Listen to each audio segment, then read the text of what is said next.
Había unha vez 7 irmáns que pasaban o día xogando e brincando dun lado para outro. Todos os días lle dicía a súa nai e ao seu pai: Nena, non veas eso vos. Ten da bruxa que ten dedos de ferro.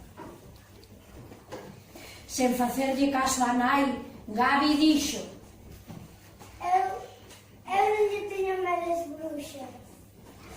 Era tomar a la bruja.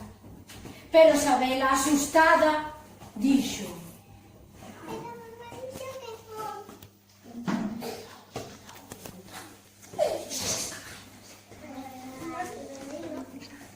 E ara marcharon.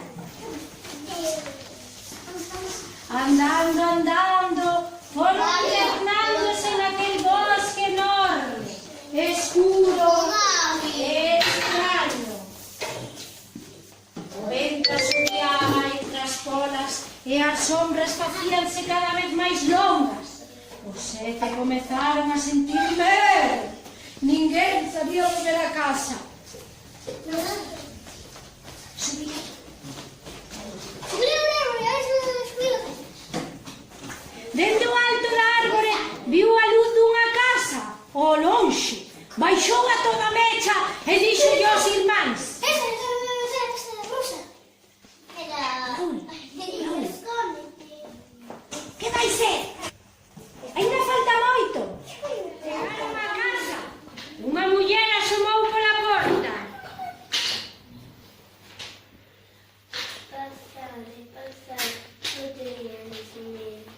Después pasó la noite y mañana llevaré aquí a casa. O cheiro da comida abriu-lles o apetito e Gabi dixo: Eu vou entrar. é saborido? Eu vou entrar. Os nenos foron entrando na casa, pero había 3 irmáns desconfiados: Sabela, Joel e Martín.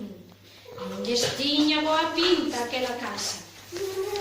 Todos cearon e foron para a cama. A maioría pronto se quedou a dormir. A máis Sabela non era quen de pegar ollo. Ao pouco viu a lúa que iluminaba o bosque, a horta e o galado de osos. Osos de pernas, osos de brazos, osos de nenos pequenos. De súpeto, oíu que alguén se achegaba. Era a bruxa. Alguén despertou. Non se atreveron a dicir nin pío. A bruxa foise chegando e cando lle iba a retirar a manta, Sabela dixo: Que pasa ahora?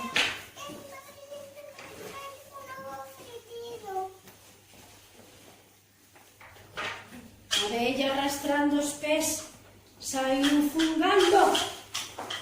Ovo fritido, un ovo fritido. Sabela comeu o ovo e deitouse, pero imposible de dormir. Mirou para Martín e veu que ele tamén estaba esperto. Ao pouco a bruxa volveu preguntar: Alguén despertou.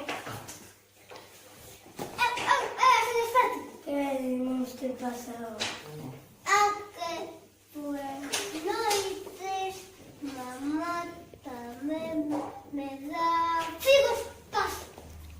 E a vella rosmando foi buscar os figos. Sabela e Martín tremían co medo. E outra vez apareceu a bruxa.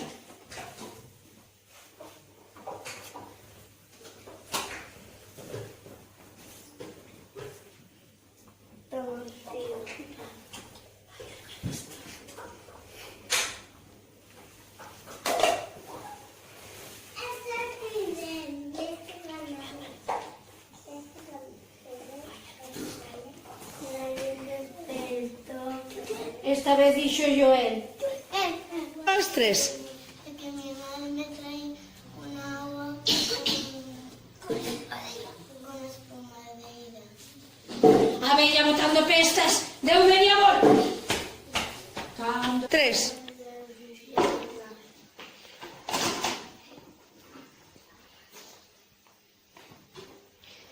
Deixou o xabón un peine e un coitelo e foi buscar auga.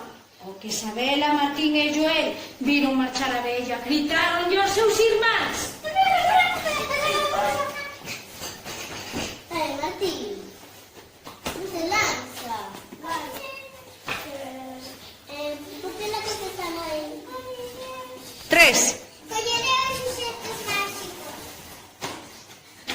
A vella seguía no pozo, tentando encher a peneira, cando escoiteu o seu ¡Bruxa! ¡Os nenos escaparon!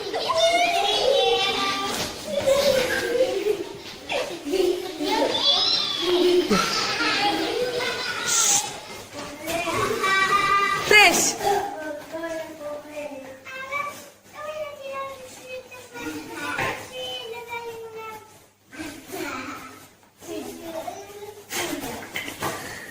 Os ordenes caeron xusto diante da bruxa e non se sabe ben como levantouse unha nube branca que cubría a bruxa por completo.